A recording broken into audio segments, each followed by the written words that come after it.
ತರಗತಿಯ ವಿದ್ಯಾರ್ಥಿನಿಯಾದ ಭಾಗ್ಯರವರು ಈ ಒಂದು ತರಬೇತಿ ಬಗ್ಗೆ ತಮ್ಮ ಅಭಿಪ್ರಾಯಗಳನ್ನು ಹಂಚಿಕೊಳ್ಳಲಿದ್ದಾರೆ. ಬನ್ನಿ, ದಯವಿಟ್ಟು ಅವರ ಅಭಿಪ್ರಾಯಗಳನ್ನು ನಾವೆಲ್ಲರೂ ಕೂಡ ಕೇಳೋಣ, ಆಲಿಸೋಣ. ಓಕೆನಾ? myself Bhagya, studying in 9th standard. ಎಲ್ಲರೂ ಇಷ್ಟು ತನಕ ಚೆನ್ನಾಗಿ ಕ್ಲಾಸ್ ಕೇಳಿದ್ವಿ. ಇದರಿಂದ ನಿಮಗೆ ಏನ್ ಅನಿಸ್ತು ಅನ್ನೋದು ಗೊತ್ತಿಲ್ಲ.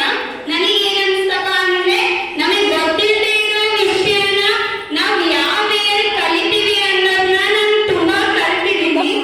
ಮತ್ತೆ ಏನಪ್ಪಾ ಅಂದ್ರೆ, ಈ ಕ್ಲಾಸ್ ಅಲ್ಲಿ ನೀವು ಯಾವ ಮುಂದೆ ಏನ್ ಜಾಬ್ ತಗೊಂಡ್ರೆ ಏನ್ ಆಗ್ಬೋದು ಅನ್ನೋದನ್ನ ಸುಮಾರು ಎಲ್ಲ ಇಲ್ಲಿ ಕೂತಿರೋರೆಲ್ಲ ಕೇಳಿದೀವಿ. ಈಗ ಒಂದು ವಿಷಯನ ಹೇಳ್ತಿದ್ದಾರೆ. ಎಕ್ಸಾಂಪಲ್, ನಾವೇ ಯಾರಾದ್ರೂ ಏನಾದ್ರೂ ಒಂದು ವಿಷಯನ ಕಲಿತೀವಿ ಅಂದ್ರೆ ಆ ವಿಷಯ ಹೇಳಿದಾಗೆ ಕಲಿಬೇಕು ಅನ್ನೋದೇನಿಲ್ಲ. ಆದ್ರೆ ಆ ವಿಷಯನ ಯಾವ ವೇಯಲ್ಲಿ ಹೇಳ್ತಾರೆ, ಆ ವೇ ನಮಗೆ ಹೆಂಗ ಅರ್ಥ ಆಗುತ್ತೆ, ನಾವು ಆ ವೇ ಹೆಂಗ ಅರ್ಥ ಮಾಡ್ಕೊಂಡು ಆ ವಿಷಯವನ್ನ ಕಲಿತೀವಿ ಅನ್ನೋದು ಇಲ್ಲಿ ಮೋಸ್ಟ್ ಇಂಪಾರ್ಟೆಂಟ್ ಒಂದು ವಿಷಯ ಆಗಿರುತ್ತೆ. ಈ ಕ್ಲಾಸ್ ಅಲ್ಲಿ ನಾವು ಏನೇನನ್ನ ಇಷ್ಟ ತನಕ ಕಲಿತ್ವಿ ಅದೆಲ್ಲ ಈಗ ಸಕ್ಸಸ್ ಆಗುತ್ತೆ ನಮಗೆ ಯಾವುದು ಕಾರಣ ಅಲ್ಲ.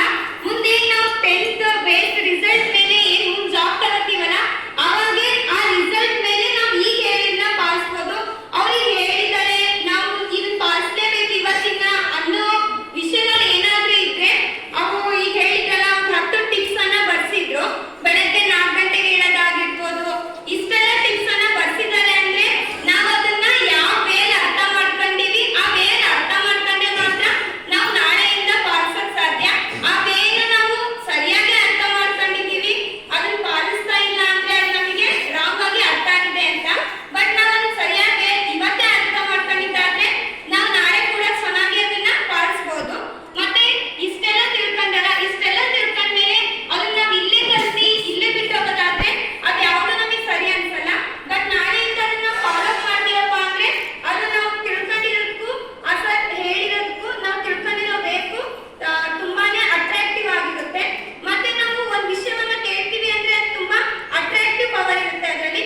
ಆ ಅಟ್ರಾಕ್ಟಿವ್ ಪವರ್ ಯಾರಿಗೆ ಹೋಗುತ್ತಪ್ಪ ಅಂದ್ರೆ, ಆ ಅಟ್ರಾಕ್ಟಿವ್ ಪವರ್ ಅನ್ನ ಕೇಳೋರಿಗೂ ಹೇಳೋರಿಗೂ. ಅದು ಆಕ್ಚುಲಿ ಹೇಳೋರು ತುಂಬಾ ಅಟ್ರಾಕ್ಟಿವ್ ಪವರ್ ಅಲ್ಲಿ ಹೇಳಿರ್ತಾರೆ ಹೈ ಲೆವೆಲ್ ಅಲ್ಲಿ.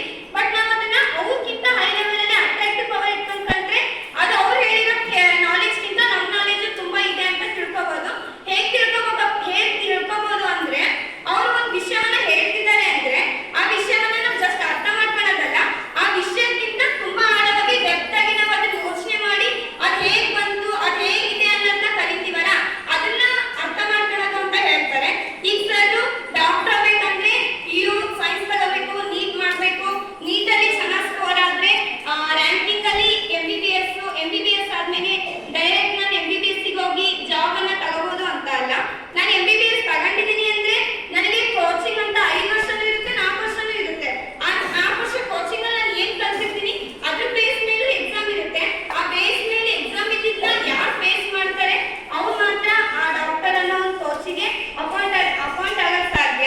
ಆ ಕೋರ್ಸ್ ಅನ್ನ ಅಪಾಯಿಂಟ್ ಇವತ್ತೇ ಆಗ್ಬೇಕು, ನಾಳೆನೇ ಆಗ್ಬೇಕು ಅನ್ನೋದಿಲ್ಲ. ಇವತ್ತೇ ಆಗ್ಬೋದು. ಅದು ಹೆಂಗಾಗ್ಬೋದಪ್ಪ ಅಂದ್ರೆ, ನಾನು ಇವತ್ತಿಂದ ಏನ್ ಎಫರ್ಟ್ಸ್ ಅನ್ನ ಹಾಕ್ತೀನಿ, ನಾನು ಇವತ್ತಿಂದ ನಾಳೆ ಏನ್ ಬೇಕು ನನಗೆ ಬೇಸು ಅನ್ನೋದು ಇವತ್ತಿಂದ ಕಲಿತಾ ಹೋಗ್ತೀನಲ್ಲ, ಅದು ನನ್ನ ಡಾಕ್ಟರ್ ಮುಂದೆ ಏನಾದ್ರು ತಗೊಳಕ್ ಸಾಧ್ಯ ಆಗ್ಬೋದು ಅಂತ ಹೇಳ್ಬೋದು. ಮತ್ತೇನಪ್ಪಾ ಅಂದ್ರೆ, ನಾನು ಮುಂದೆ ಡಾಕ್ಟರ್ ಆಗ್ತೀನಿ ಅಂತ ಹೇಳಿದ್ರೆ ಅದು ನಾಳೆ ಕಲಿಬಹುದು, PU ಕಲಿಬಹುದು. 10th ರಿಸಲ್ಟ್ 625 ಗೆ 625 ತೆಗಿಬೇಕು ಅನ್ನೋದೇನಿಲ್ಲ. ನಾನು 6th ಇಂದ ಬಂದಿದ್ದೀನಿ ಅಂದ್ರೆ 6th ಇಂದನೂ MBBS ನಾನು ಎಕ್ಸಾಮ್ ನೀಟ್ ಬರೀತಿದ್ದೀನಿ ಅಂದ್ರೆ ಅದರಲ್ಲಿ 6th ಅಲ್ಲಿನ ಒಂದು ಕಂಟೆಂಟ್ ಕೂಡ ಬಂದಿರುತ್ತೆ. ಬಟ್ ನಾವು ಅದನ್ನ ಯಾವ್ದನ್ನು ಕಲಿತಿರಲ್ಲ. ಈಗ 6th ಮುಗ್ದೋಗಿದೆ, 7th ಮುಗ್ದೋಗಿದೆ, 8th ಮುಗ್ದೋಗಿದೆ, but 9th ಗೆ ಬಂದ್ಬಿಟ್ಟಿದ್ದೀನಪ್ಪ, ಇನ್ನೊಂದು 2 ತಿಂಗಳು ನಾನು 10th ಎಕ್ಸಾಮ್ ಬರೀಬೇಕು. ಹೆಂಗ್ ನಾನು ನೀಟ್ ಎಕ್ಸಾಮ್ ಬರೀಲಿ, ನಾನು ಹೆಂಗೆ 10th 625 ತೆಗಿಲಿ, ಹೆಂಗೆ MBBS ಆ ಸೀಟ್ ನಾನು ಹೆಂಗ್ ತಗೊಳ್ಳೋದು ಅಂತ ಹೇಳಿ ಯಾರು ಕೂಡ ಯೋಚನೆ ಮಾಡೋದು ಏನಿಲ್ಲ ಇಲ್ಲಿ. ಬಟ್ ಏನಪ್ಪಾ ಅಂದ್ರೆ, ನಾವು ಇವತ್ತಿಂದಲೇ ಈಗ ಏನ್ ಕಲಿತಿದೀವಿ ಕಂಟೆನು, ಆ ಕಂಟೆನನ್ನ ಏನ್ ಕಲ್ತಿದೀವಿ ಅನ್ನೋದನ್ನ ನೆನ್ಸ್ಕೊಂಡು ಹಿಂದೆ ಎಷ್ಟು ಗೊತ್ತಿರುತ್ತೋ ಅಷ್ಟನ್ನ ತಿಳ್ಕೊಂಡು ಸರಿ ನಾನು ಮುಂದೆ ಇದೇ ಎಕ್ಸಾಮ್ ಬರೀಬೇಕಂತ ಹೇಳಿ ತಿಳ್ಕೊಂಡಾಗ ಮಾತ್ರ ಆ ಎಕ್ಸಾಮ್ ನ ಬರಿಬಹುದು. ಬಟ್ ಆಗ್ತಾನೆ ಅಂತ ಏನಿಲ್ಲ, ಬೇರೆ ಎಲ್ಲಾ ಸಬ್ಜೆಕ್ಟು ಏನೇನ್ ತಗೋಬೇಕಂತಿದ್ದೀರಾ ಎಲ್ಲರೂ ಅಷ್ಟೇ. ಒಂದ್ ಜಾಬ್ ಅನ್ನ ತಗೋತಿದೀವಿ ಅಂದ್ರೆ ಆ ಹಿಂದೆ ಒಂದು ಕಾರಣ ಇರುತ್ತೆ, ಅದು ನಿಮ್ ಎಫರ್ಟ್ಸ್ ಮಾತ್ರ. ಆ ಎಫರ್ಟ್ಸ್ ಅಲ್ಲಿ ಏನಿರುತ್ತಪ್ಪ ಅಂದ್ರೆ, ನೀವು ಏನೇನ್ ತಿಳ್ಕೊಂಡಿರ್ತೀರಾ, ನೀವು ಏನೇನ್ ಬರ್ತಿರ್ತೀರಾ, ನೀವು ಯಾವ ರೀತಿ ಇರ್ತೀರಾ ಅನ್ನೋದು ಮಾತ್ರ ಇದು ಗೊತ್ತಿರುತ್ತೆ. ಈ ಕ್ಲಾಸ್ ಅಲ್ಲಿ ನಾನು ತುಂಬಾನೇ ಕಲ್ತಿದ್ದೀನಿ. ಬಟ್ ಅದ್ರಲ್ಲಿ ಕಲ್ತಿದ್ದನ್ನ ಎಲ್ಲದೂ ಯಾರ ಮೈಂಡಲ್ಲೂ ಸ್ಟೋರ್ ಮಾಡಕ್ ಆಗಲ್ಲ. ಸ್ಟೋರ್ ಮಾಡಕ್ ಮಾತ್ರ ಅದನ್ನ ಹೆಂಗ್ ತಿಳ್ಕೊಂಡಿದೀವಿ, ಯಾವ ತಿಳ್ಕೊಂಡಿದೀವಿ ಅನ್ನೋದು ಮಾತ್ರ.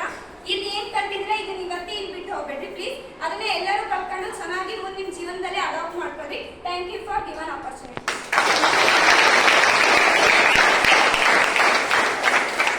ಗೊತ್ತಾಯ್ತಲ್ಲ ಎಷ್ಟು ಚೆನ್ನಾಗಿ ಮಾತಾಡಿದ್ರು ಅವರು ಹೆಸರು. ಹಾಗಾಗಿ ಅವ್ರನ್ನ ನಾನು ಮಾತಾಡ ಕಳಿಸ್ತಾರೆ. ಮತ್ತೆ ಯಾರು ಮಾತಾಡ್ತೀರಾ?